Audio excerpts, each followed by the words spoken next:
அப்பா எவ்வளோ அழகா இருக்கு தெரியுங்களா அந்த தோடு. ரொம்ப ட்ரெண்டியா இங்க பாருங்களேன், ஒரு பட்டர்ஃப்ளை இருக்கு பாத்தீங்களா, ஒரு ரியலான ஒரு பட்டர்ஃப்ளை எப்படி இருந்தா அதே மாதிரிதான் இருக்கு இந்த தோடு. அந்த இங்க பாருங்க, இந்த மாதிரி ட்ரெண்டி தோடு தான் இருக்குன்னு நினைக்க வேணாம். ஜும்கா கலெக்ஷன்ஸும் ரொம்ப யூனிக்கா டிஃப்ரெண்டா. ஸோ ப்ரைஸ் எல்லாமே just 70 rupees, 80 rupees, 90 rupees collections தான். இங்க பாருங்க, இந்த மாதிரி எனக்கு ஜும்காலே பாத்தீங்கன்னா அழகா பேர்லாம் இருக்கிற மாதிரி எவ்வளவு அழகா இருக்கு பாத்தீங்களா. அப்பா லேடிஸ்க்கான கலெக்ஷன்ஸ்க்கு மட்டும் இன்ஃபினிட்டி கலெக்ஷன்ஸ்ங்க, அடிச்சுக்கவே முடியாது. ஆல்சோ ஜும்கா மட்டும் கிடையாது, இந்த சந்துபாலின்னு சொல்லுவாங்க இல்லையா, ஸோ இந்த மாதிரி பேட்டர்ன்லயுமே கீழே வந்து பாத்தீங்கன்னா உங்களுக்கு பிங்க் அண்ட் கிரீன் ஸ்டோன் வச்சிருக்கிற மாதிரி ரொம்ப அழகா இருக்கு.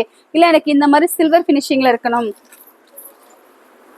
சூப்பரா இருக்கு இல்லையா. ஸோ இதோட ப்ரைஸ் சொல்லியிருக்கேன் உங்களுக்கு, ஜஸ்ட் 70 ருபீஸ், 80 ருபீஸ் கலெக்ஷன்ஸ் தான்.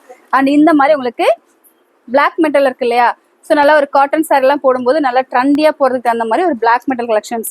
ஸோ இந்த மாதிரி உங்களுக்கு என்ன சாய்ஸ் வேணும், ஜும்கா கலெக்ஷன்ஸ் வேணுமா, இல்லை ட்ரெண்டியாக தோடு வேணுமா, இல்லை அந்த சந்துபாலி தோடு மாதிரி வேணுமா, இல்லை எனக்கு 1 கிராம் கோல்ட் ஜுவல்லரி மாதிரியான தோடு வேணுமா, அத்தனை கலெக்ஷன்ஸுமே இருக்குது. நம்ம பட்ஜெட்டில் இருக்குது, நம்ம சமயபுரம் நியூஸ் சூப்பர் ஸ்டோர் இருக்குது.